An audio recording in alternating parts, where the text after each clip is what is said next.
সালাম আলাইকুম। এটা কি প্রাণী সম্পদ অধিদপ্তর লক্ষ্মীপুর?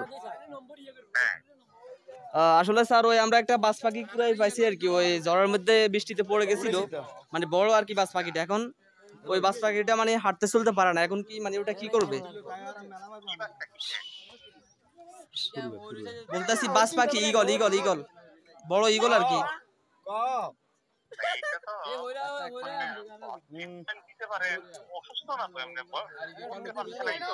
না না না, পাখনাটা বেগে গেছে আর কি, একটা পাখনা বেগে গেছে।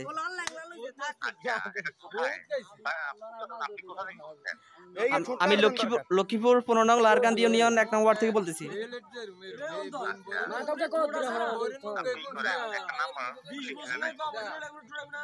আচ্ছা জি জি জি বলেন।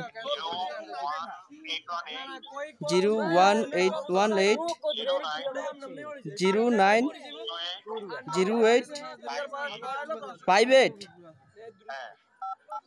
এই নাম্বারে কল দিতাম। আচ্ছা 01818 ডক্টর ইসমাইল। আচ্ছা বুঝছি, ওনারা কল দিতাম। আমাকে আপনার নাম্বার দিয়েছে আর ডাক্তার রঞ্জন মিত্র দিয়েছে আর কি, বলছিল আপনাদের সাথে যোগাযোগ করতে। এখন বাজ পাখিটা মানে বয়স্ক বাজ পাখি, মানে পাখনাটা ভেঙে গেছে, উঠতে পারে না। এখন এই বাজ পাখিটা কি করবেন? এই বেটা হুন, ওকে হিসকিনতে গেছে লুকি হিন্দি যায়। বাজ পাখি চিকিৎসা করার দায়িত্ব শুধু আমাদের, এটাকে রাখার দায়িত্ব সব ফরেস্টের, আমাদের কোনো দায়িত্ব নেই। আচ্ছা বুঝছি, চিকিৎসা করে দিতে হবে। তাহলে মানে আপনারা কি জায়গায় আসবেন নাকি বাজ পাখিটা নিয়ে আসতে হবে? বাজ পাখি তো আমরা যাব না, কারণ আজকে আমাদের অফিসে কথা নিয়ে আসতে হবে। তো কালকে বাঁচলে না ইয়ে দেবে তাই। আচ্ছা বাজ পাখিটার মানে খুবই করুণ অবস্থা আর কি, মানে কিছুই খাইতেছে না। মানে এখন আপনাদের অফিস কি আজকে খোলা না? শনিবার খোলা থাকে না? তাহলে আজকে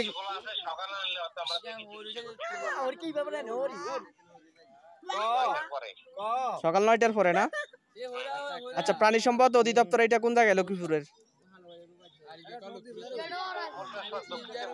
দক্ষিণ তেমনি পশু হাসপাতাল না? আচ্ছা ঠিক আছে স্যার, তাহলে কালকে দেখা হবে।